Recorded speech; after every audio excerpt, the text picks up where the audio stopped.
Hello everyone, good morning. Welcome to Ganit. So, we have been doing trigonometry in the past couple of videos. We have tried to cover trigonometric identities. We have started with that. I hope you're all doing well. It's the exam season. I hope you're not taking too much stress. That's not going to do anything good for you. You know, keep preparing well, but I don't think you should stress over too much. Be smart in your preparation. Pick previous year questions as much as you can. Do selective important questions from the textbooks, whatever you are referring. Do not try to change your textbooks now. At least stick to the same books that you have stayed throughout the year. And I will try from my end whatever I can do to help you guys in preparing for your exams. On that note, I think we should begin with our question. There are a few questions remaining in trigonometric identities part, and from there on, we will move to the heights and distances, which is also known as applications of trigonometry. Okay, so let's begin with our first question. Okay, so what do we have here? We have a sine, we have a sec, tan, and minus 1. So, see, numerator is in terms of sine and cos. Denominator also predominantly has sine and cos, not in original shape, but at least the reciprocal of sine and cos is present. So, what I would do is probably change tan and cot both to sine and cos. And from there on, I'll see what can be done. So, the first step I would take is sine theta by um, 1 by cos theta. Tan theta can be written as sine by cos theta. I will write it here separately also. We have discussed this before as well.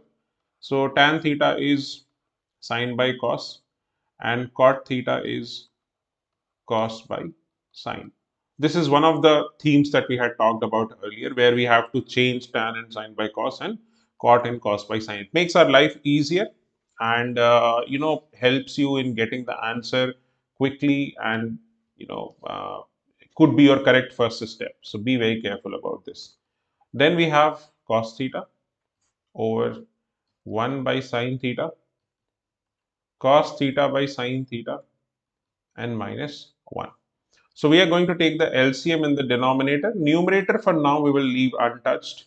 So in the denominator we'll get 1 plus sine theta minus cos theta and whole upon cos theta.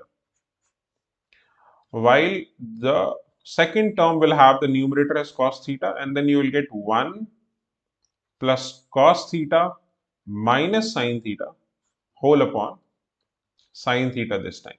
Now what happens if you have a fraction in the denominator?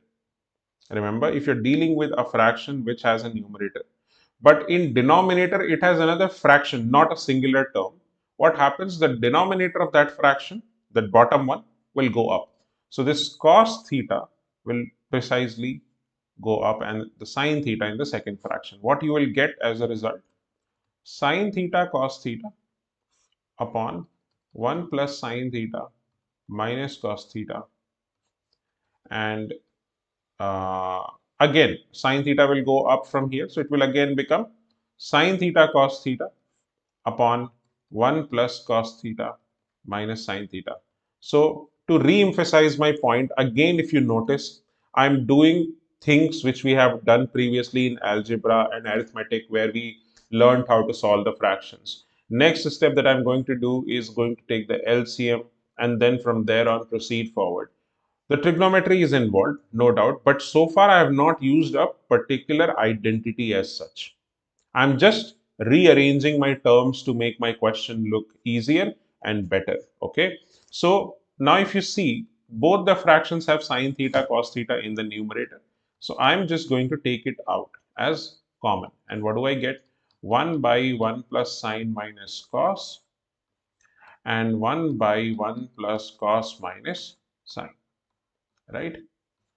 So I'm going to take the LCM of these two fractions inside the bracket.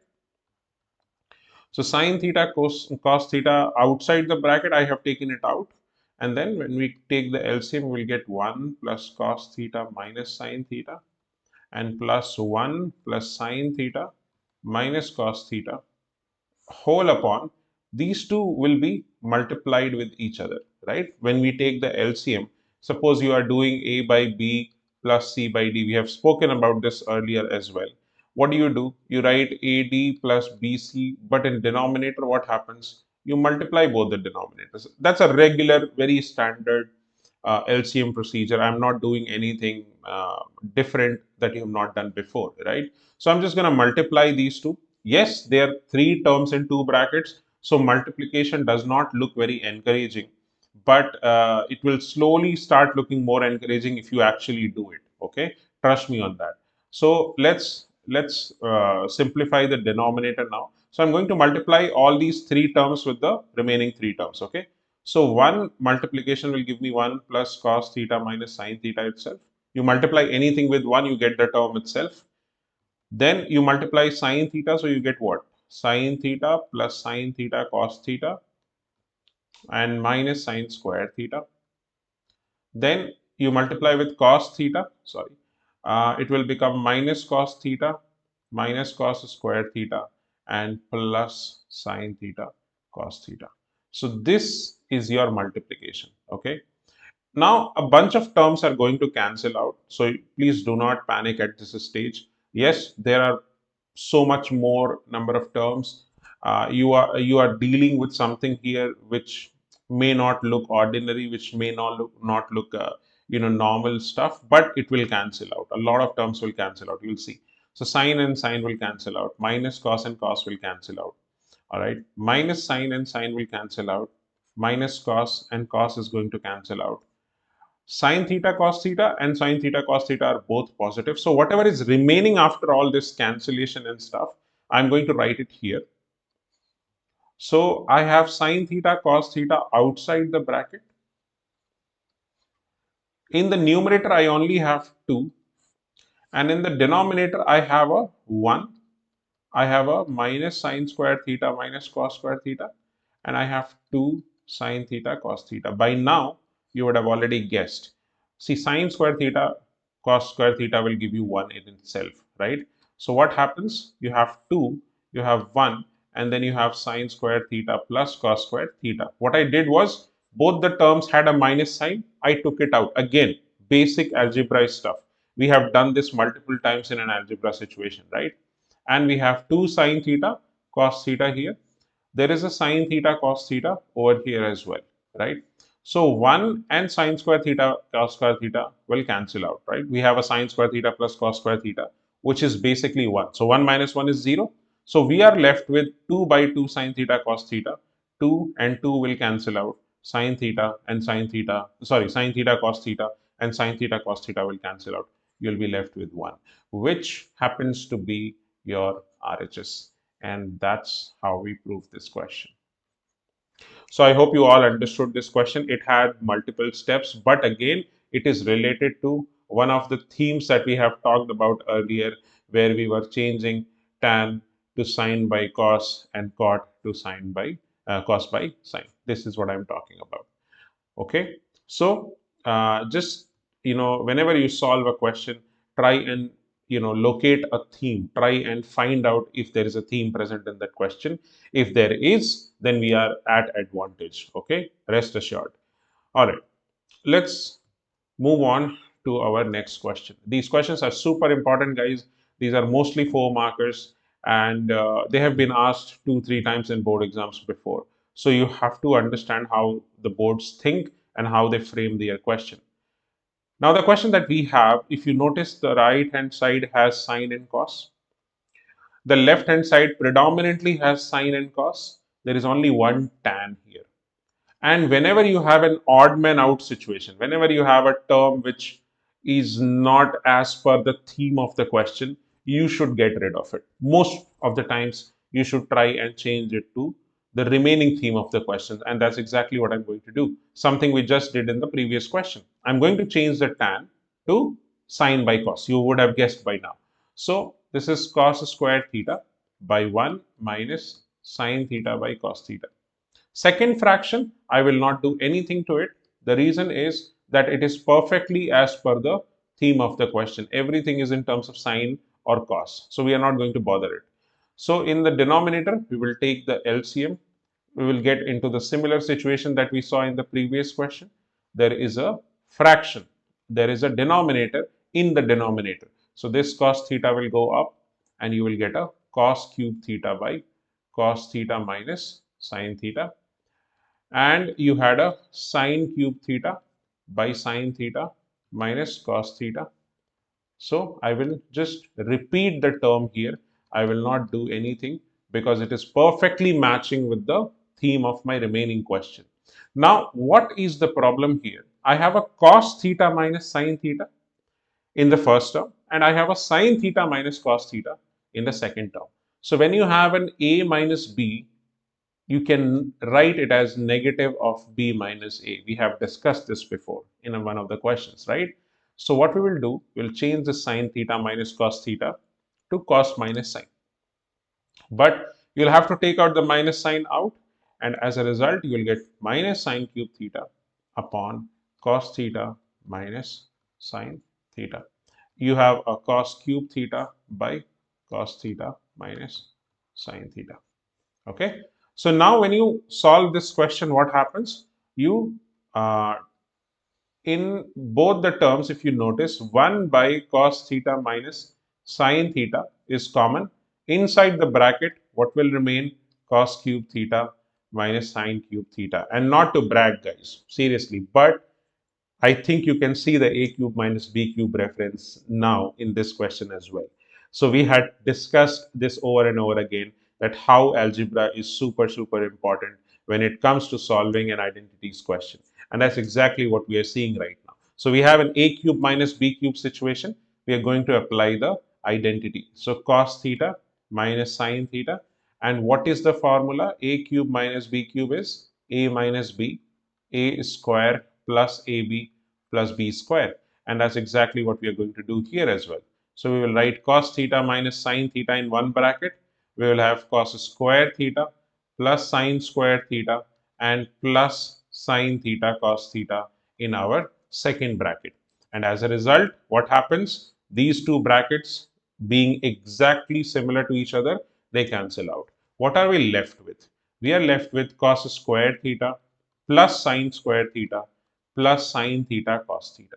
And do you know what this is? This is 1. I think there is no prizes for guessing this one. You're all familiar with this. This is the most popular trigonometric identity. So 1 plus sine theta cos theta, and that gets you to the RHS.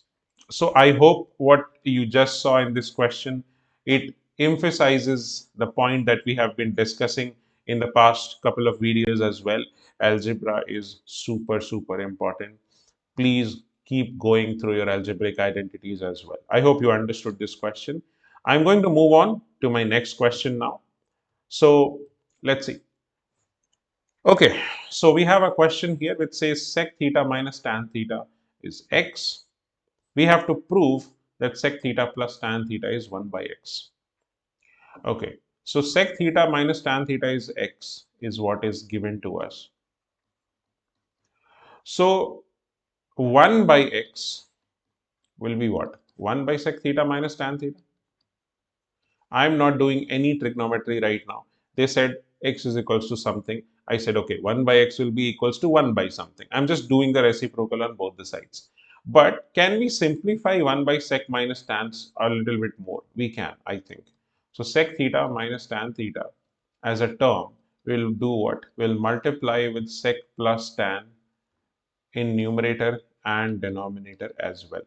Now you might be thinking, how would we know? How would we think of this? How in the exam situation, how can we think of multiplying with sec plus tan? So to emphasize on my point, the moment I see a sec and tan in a question, the only thing I think about is the identity. Because sec square minus tan square is 1. And that's an identity we all know of, right? I saw sec and tan in the question.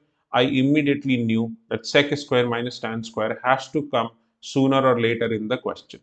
Now, sec square minus tan square cannot be obtained just with sec minus tan. I will need another sec plus tan. Why?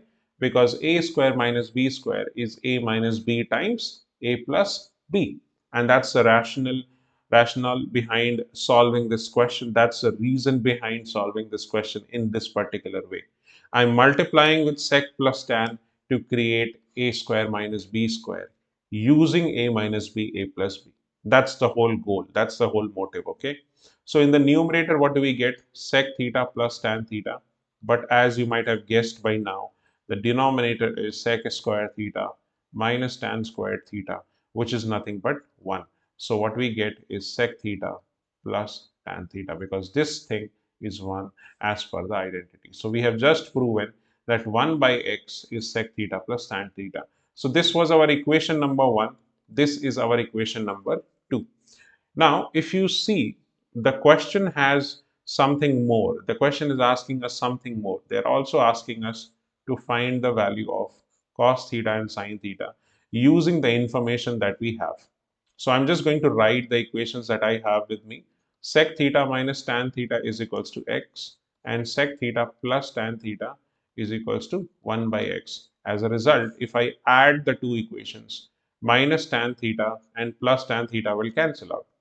What would I get is 2 sec theta is equals to x plus 1 by x, right? If I simplify this, what do I get? X square plus 1 by x. I've just taken the LCM, nothing special, okay? So 2 sec theta is equals to this. So sec theta will be x square plus 1 by 2x. So what will be the value of cos theta? The reciprocal of sec theta. So 2x by x square plus 1. That's one of your answers. Now for finding sine theta, what you need to do further? So sine square plus cos square is equals to 1. We all know of it, right? So we already have the value of cos theta with us. So what we are going to do? We're going to write sine square theta as 1 minus cos square theta. Okay. So what do we get? We'll get x square plus 1 whole square minus 2x whole square by x square plus 1 whole square. I'm just taking the LCM, guys, nothing special, okay? I've just taken the LCM. When you simplify this, what do you get? X to the power 4 plus 1 plus 2x square. I just expanded it with a minus b whole square, sorry, a plus b whole square. And then I have a minus 4x square over x square plus 1 whole square, right? If you simplify this further, 2x square minus 4x square will give you what? Minus 2x square. So x to the power 4 plus 1 minus 2x square by x square plus 1 whole square. And if you simplify this further, what you will see that this is nothing but x square minus 1 whole square by x square plus 1 whole square. And that was all equals to what? Sine square theta. So as a result, when you square root on both the sides, what do you get? You'll get sine theta is equals to x square minus 1 by x square plus 1 with a plus minus sign. Because when you square root a term, you have to do the plus minus thing, unless it's a word problem in quadratic equation where the age of a person cannot be negative or the speed of a train cannot be negative. That's a different story for another time. All right, so I hope you have understood this question. It's a special question. It's a very good question, not your regular trigonometric identities question, but has been asked multiple times in both the board exams, CBSE as well as ICSE. So just be careful about this question, guys, okay? Now, we will move to our next question. Well, look at that. We have the OG of trigonometry. This is probably the single most important and challenging question of trigonometric identities. Not because it's too tough or not because it has three terms in the numerator and denominator, but more so ever because it has a very unique approach to the question. And if you're not familiar with that approach, this question could prove to be a real pain and it could take forever to solve. We have discussed the questions where we talked about how if there are three terms, we will not touch the denominator. Okay. Once we have reached a stage of sec, tan, or tan, cot, cosec, right? We have a sec tan situation here As you can see in the right hand side, we have a sec and tan to prove in the denominator. So what we are going to do, we are going to try, and the first step we are going to take is to change everything in sec and tan. Now we all know tan can be created by sine by cos. So we need the cos in the denominator. And that's precisely why I'm going to divide numerator and denominator by cos. And I'm going to show you the working very neat and clean so that you don't forget these steps. So we are going to divide all the terms of numerator and denominator by cos. So plus cos by cos and minus 1 by cos. As a result, what we will get? We will get tan theta minus 1 plus sec theta by tan theta plus 1 minus sec theta. And I had told you earlier also, the moment we reach the stage where we have a tan and sec in denominator, after that, we are not going to touch the denominator. Let it be. Whatever work you have to do, work in numerator. And in numerator also, think more algebraic, okay? So what I'm going to do in numerator is I'm going to bring the tan and sec together and put it in a bracket. I will show you why I'm doing that. And this 1 here, I'm going to replace with sec square theta minus tan square theta divided by the denominator, which stays right where it was. Okay, we will not disturb it. So we have a tan theta plus sec theta situation in the first bracket, and then we have sec theta minus tan theta. I'm just using a square minus b square. I hope you all understand why I'm expanding it like this by now. You know, we have been constantly talking about how algebra is important. That's exactly what I'm doing here. And then we have tan theta plus 1 minus sec theta. All right. Now, what we are going to do in the numerator, if you see, tan theta plus sec theta and tan theta plus sec theta are two brackets that are being repeated.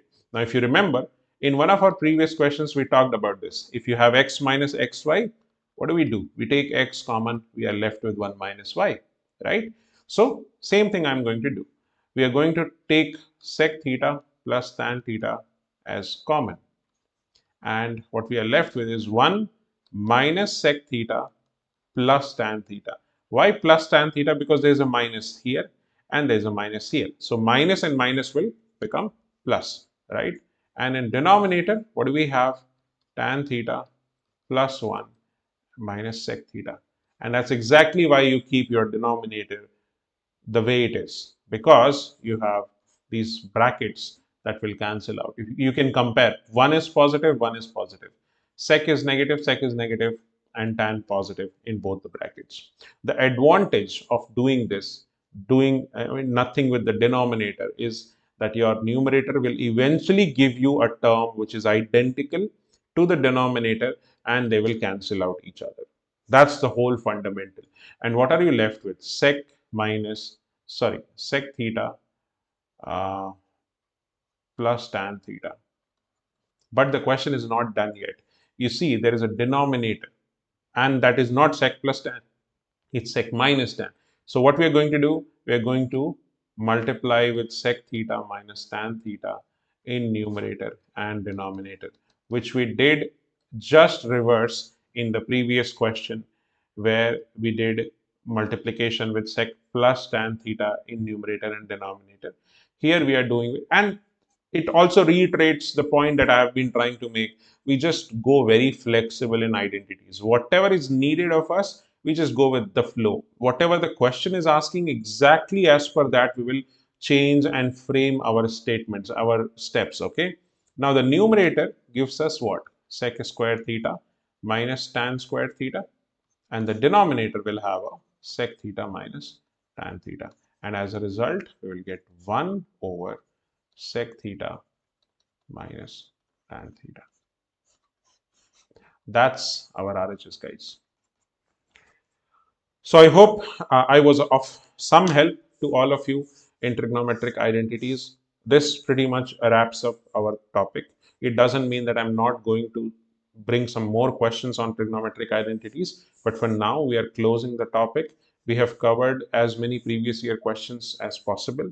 I have tried to explain you some other important questions as well. Please keep revising the themes properly, okay? And keep practicing the questions on the videos. If you want a particular questions to be done, any particular question to be done, please comment on that. Let me know what your doubts are, what you're going through, and I will help you out. I will reach out to you. I will help you out in that. Okay. For now, I will close the session. Thank you very much for watching this. Thank you for bearing with me. And I hope you all love what I am teaching. Thank you so much. Have a good day.